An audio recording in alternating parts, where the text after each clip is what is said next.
नमस्कार, जय हिंद मेरे प्यारे साथियों। अब आपके पास देखा जाए तो बहुत ही कम समय बच गया है एग्ज़ाम के लिए।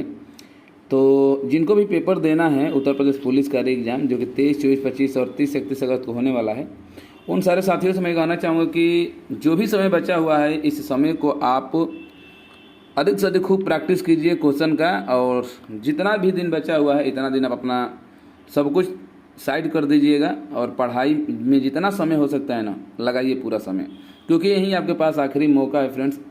मैं बार बार बता रहा हूँ कि ऐसा दोबारा मौका आपको कभी नहीं मिलेगा। इतनी अधिक संख्या में भर्ती कभी देखने को नहीं मिलने वाली है। ठीक है, चलिए बाकी शुरू करते हैं। आज का हम लोग का प्रैक्टिस सीरीज नंबर 12 है। इससे पहले 11 प्रैक्टिस सेट करा चुके हैं। जो लोग नहीं देखे हैं वो लोग जाकर वीडियो को देख सकते हैं। आइए शुरू करते हैं। आज का पहला क्वेश्चन देखते हैं। तो ये रहा आज का पहला क्वेश्चन आपके सामने। क्वेश्चन पूछा गया है वर्णमाला से। क्वेश्चन है कि निम्नलिखित में से कौन सा मूल दीर्घ स्वर नहीं है। ध्यान दीजिएगा, नहीं वाला पर विशेष रूप से आपको पेपर में ध्यान देना है, क्योंकि आजकल नया ट्रेंडिंग में चल रहा है, नहीं है ज़्यादा क्वेश्चन पूछा जा रहा है। ठीक है, तो पूछा गया कि कौन सा मूल दीर्घ स्वर नहीं है। अभी परसों वाले क्वेश्चन पेपर में भी ये क्वेश्चन पूछा गया था, वहाँ पर भी मूल दीर्घ स्वर, क्योंकि वहाँ पर पूछा गया था कि कौन सा मूल दीर्घ स्वर है, और आज के पेपर में पूछ लिया गया है कि कौन सा मूल दीर्घ स्वर नहीं है। तो देखिए इसमें कौन सा आपका हो जाएगा।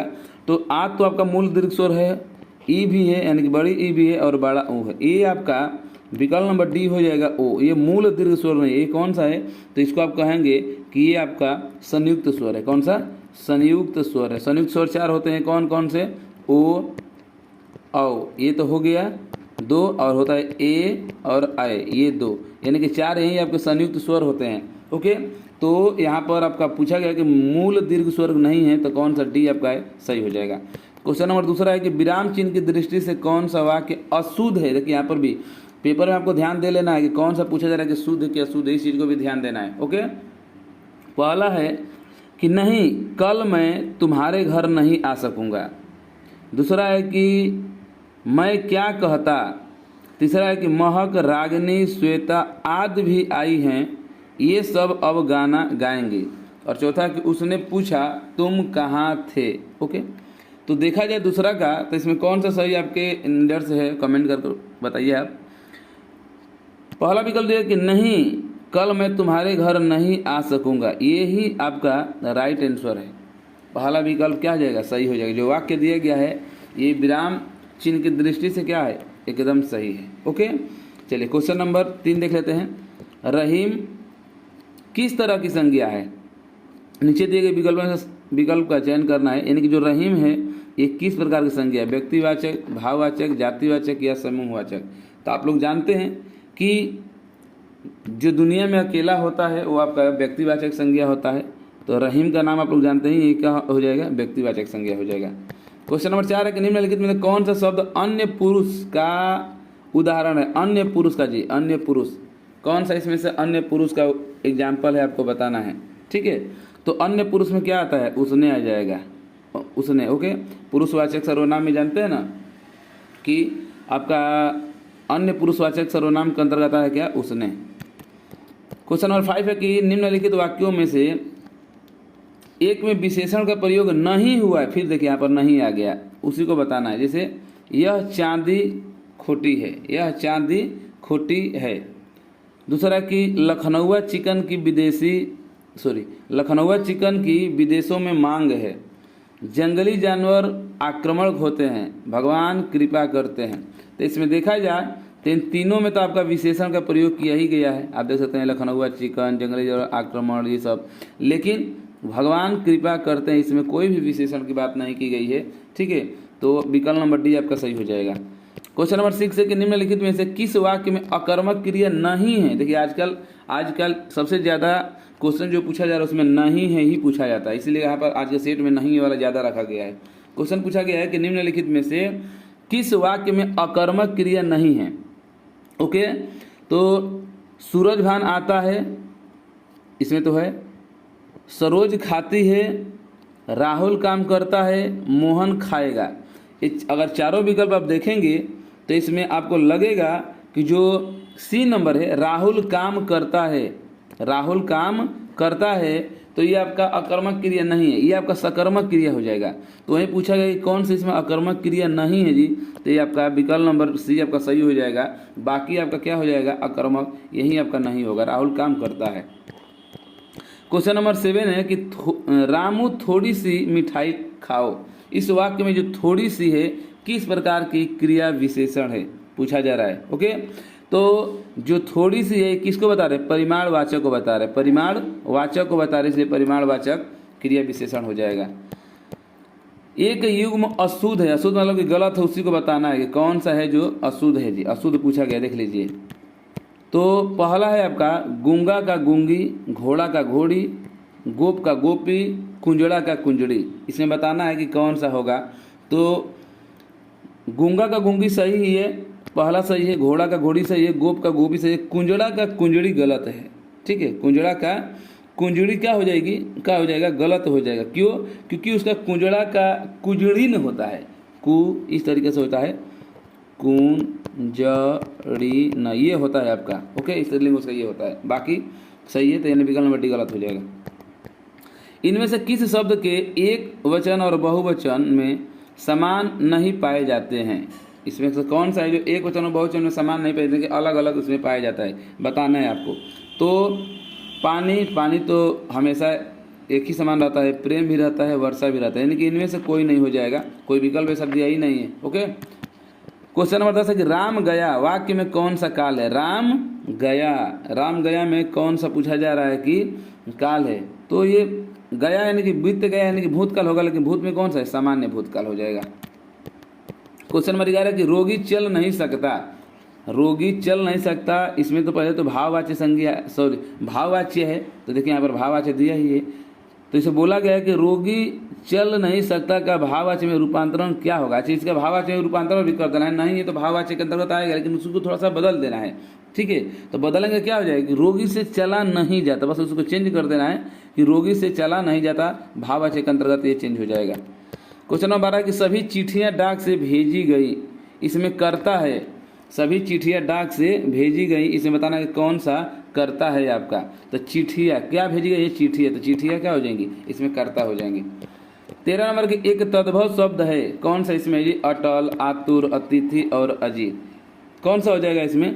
तो तद्भव आपका ये शब्द देखिए, अतिथि आपका क्या है, तत्सम है, आतुर भी तत्सम है, अजीर भी तत्सम है, लेकिन अटल क्या है आपका, तद्भव शब्द हो जाएगा। क्या, तद्भव शब्द हो जाएगा। आगे देख लेते हैं। क्वेश्चन नंबर 14 नंबर है कि निम्नलिखित प्रश्न में 4 विकल्पों में से उस विकल्प का चयन करें जो उपसर्ग से बने शब्द का सही विकल्प नहीं हो। देखिए नहीं है, पूछा गया कि उपसर्ग से बने शब्द का सही विकल्प नहीं है। आज के प्रैक्टिस में देखे होंगे नहीं वाला ज़्यादा ही क्वेश्चन पूछा गया है। अवतार इसमें तो है, प्रकृति इसमें भी है, संभव समय इसमें, पवित्र में नहीं है, पवित्र में उपसर्ग से बने शब्द नहीं है, ये आपका क्या कहते हैं, प्रत्यय हो जाएगा, प्रत्यय से है, तो इसीलिए विकल्प नंबर डी क्या हो जाएगा, सही हो जाएगा। क्वेश्चन नंबर 15 के दिए गए शब्द का प्रत्यय ज्ञात करना है। यहाँ पर चिल्लाहट, चिल्लाहट में कौन सा हो जाएगा, तो चिल्लाहट में आहट हो जाएगा, क्या हो जाएगा, आहट। चिल्लाहट में पूछा गया है कि कौन सा प्रत्यय है, तो आहट हो जाएगा। निम्नलिखित विलोमार्थी शब्द का यानी कि युग में बताना है कौन सा असंगत है, यानी कौन सा सही नहीं है। जैसे अमृत का विष, अनुकूल के प्रतिकूल, आयात का निर्यात, आविर्भाव का विभाव दे दिया। तो यही आपका 16 नंबर का डी का आविर्भाव का तिरोभाव होता है, इसीलिए आपका विकल्प नंबर डी आपका सही हो जाएगा। आदि का विलोम क्या होता है, तो आदि का अंत हो जाएगा, आदि का क्या हो जाएगा, अंत हो जाएगा। आप सभी लोग जानते भी हैं कि आदि का क्या होता है, अंत होता है। क्वेश्चन नंबर 18 है कि इनमें निम्नलिखित में कौशल और चातुर्य का प्रवाची कौन सा नहीं है। नहीं है पूछा गया कि कौशल और चातुर्य का प्रवाची कौन सा नहीं है। जैसे पटुता, प्रवीणता, दक्षता और सुरसरिता, तो इसमें से कौन सा हो जाएगा, तो इसमें से आपका हो जाएगा सुरसरिता। यही आपका कौशल और चातुर्य का प्रवाची नहीं है। निम्नलिखित में से कौन से विकल्प में प्रवाची युग्म सही नहीं है। यहाँ पर बताना है कि कौन सा प्रवाची युग्म यानी कि उसका प्रवाची नहीं है, ये बताना है आपका। ठीक है, तो पहला देखा जाए जलद का अम्बुद, यही आपका पहला ही गलत हो गया। जलद का अम्बुद तो होता नहीं है। सरोवर का पुष्कर सही है, पुरंदर का अमरपति और फणी का पूरक, यानी कि यही युग्म आपका सही नहीं है जी, जलद का अम्बुद जो दे दिया गया है। क्वेश्चन नंबर 20 है कि इनमें से कौन सा शब्द अली शब्द का अर्थ है। अली शब्द का अर्थ कौन सा है? तो अली का भ्रमर होता है। अली का क्या होता है? भ्रमर होता है। और यही अली अगर रहता इस तरीके से लिखा अली यानी बड़ी लगाया जाता तो सखी हो जाता, सखा हो जाता। यहाँ पर हर्षित दिया, छोटी दिया तो भ्रमर हो जाएगा। क्वेश्चन नंबर 21 है कि सही अर्थ शब्द युग्म कौन सा है। जैसे आकर और आकार, तो आकर मतलब कि खान और आकार मैंने आकृति दिया है, कुल मैंने वंश शीतल ये सब दिया हुआ है। तो इसमें से बताना कि कौन सा सही है आप, ठीक है। तो अगर देखा जाए इसमें तो आकर मतलब खान ये सही है, आकार मतलब कि आकृति भी सही है, कुल और ये कुल ये गलत हो जाएगा, निर्जर ये भी गलत हो जाएगा, सर मतलब कि बाण भाला आदमी ये भी, यानी कि इसका पहला ही क्या हो जाएगा सही। आकर मतलब होता है खान और आकार मतलब होता है आकृति। 21 का पहला ही क्या हो जाएगा? सही हो जाएगा। क्वेश्चन नंबर 22 देख लेते हैं।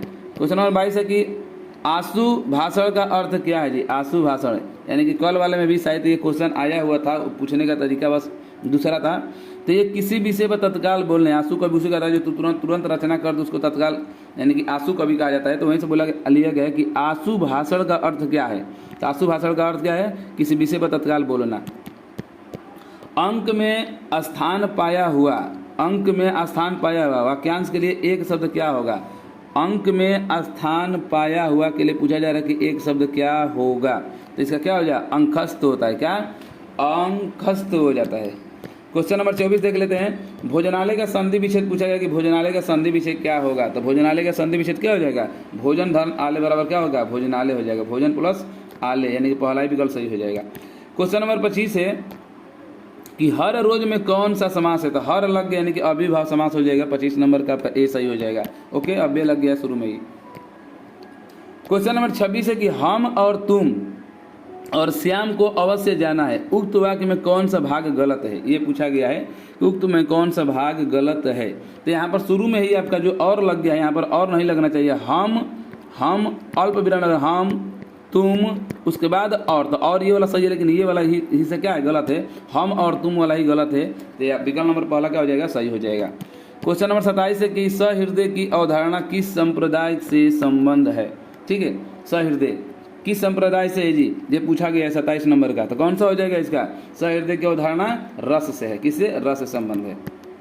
दी गई पंक्तियों में छंद बताना है। जैसे सुन से सत्य आशीष हमारी, पूजहि मन कामना तुम्हारी। इसमें पूछा गया कि कौन सा है। तो इसमें चौपाई ही है, क्योंकि 16 मात्राएं चौपाई में होती हैं। ओके, चलिए सब मात्र छंद है। 29 है कि इस करुणा कलित हृदय में अब विकल रागिनी बजती। इस पंक्ति में करुणा कलित अभिव्यक्ति में कौन सा अलंकार है? करुणा कलित में बताना है आपको कौन सा हो जाएगा। तो चूंकि ये क आवृत्ति तो हो रही है, लेकिन तो ये हो जाएगा अनुप्रास अलंकार। लेकिन अनुप्रास न देकर उसके भाग को, अनुप्रास अलंकार भी 5 प्रकार का होता है, तो उसमें से भी बताना कि कौन सा हो जाएगा। तो इसमें से आपका कौन सा सही हो जाएगा? 6 का अनुप्रास हो जाएगा। कौन सा? 6 का अनुप्रास हो जाएगा। 29 का टी। 30 है कि खुदाबख्श पुस्तकालय कहाँ स्थित है। खुदाबख्श पुस्तकालय कहाँ स्थित है? ठीक है, ये पूछा गया है क्वेश्चन 30 नंबर का। तो ये आपका है पटना में। कहाँ पर है खुदाबख्श पुस्तकालय? कहाँ है? पटना में है। अगला क्वेश्चन है कि 9 दिन चले 2.5 कोस। 9 दिन चले 2.5 कोस से तात्पर्य क्या है जी? 9 दिन मतलब 9 दिन चले, लेकिन केवल कितना चले हैं? 2.5 कोस ही अब चले हैं। मतलब क्या है कि अधिक परिश्रम तो किए हैं, लेकिन जो आपका फल है थोड़ा ही मिला हुआ है, यानी कि थोड़ा फल मिलना। यही हो जाएगा अधिक परिश्रम करने लेकिन थोड़ा फल मिलना। निम्नलिखित प्रश्न में 4 विकल्पों में से उस सही विकल्प का चयन कर जो दी गई लोकोक्ति का सही अर्थ वाला विकल्प है। क्या है? प्रभुता पाई काहू मद नाही। प्रभुता पाई काहू मद नाही ये पूछा गया है। ठीक है, क्योंकि इसका विकल्प नहीं दिया है तो क्वेश्चन का आंसर नहीं हो पाएगा। यहीं से छोड़ देते हैं, यहाँ तक रहने देते हैं। क्वेश्चन नंबर 31 तक ही आज के लिए इतना ही। और वीडियो आपको कैसी लगी है? वीडियो अच्छी लगी तो वीडियो को लाइक कर दीजिए। आप लोग चैनल को सब्सक्राइब नहीं किए तो चैनल को आप लोग सब्सक्राइब भी कर दीजिए। ठीक है, और जमकर आप लोग अगर एग्जाम देना है तो जमकर किताब से आप लोग, या आपके पास नोट्स होगा उससे आप लोग क्वेश्चन जितना अधिक से अधिक खूब प्रैक्टिस कीजिए। एग्जाम तक आपका दिमाग में केवल यही चलना चाहिए क्या क्या हम नहीं पढ़े हैं। पढ़ते रहिए जमकर। इस बार आपकी वर्दी आपके साथ है। ओके, धन्यवाद।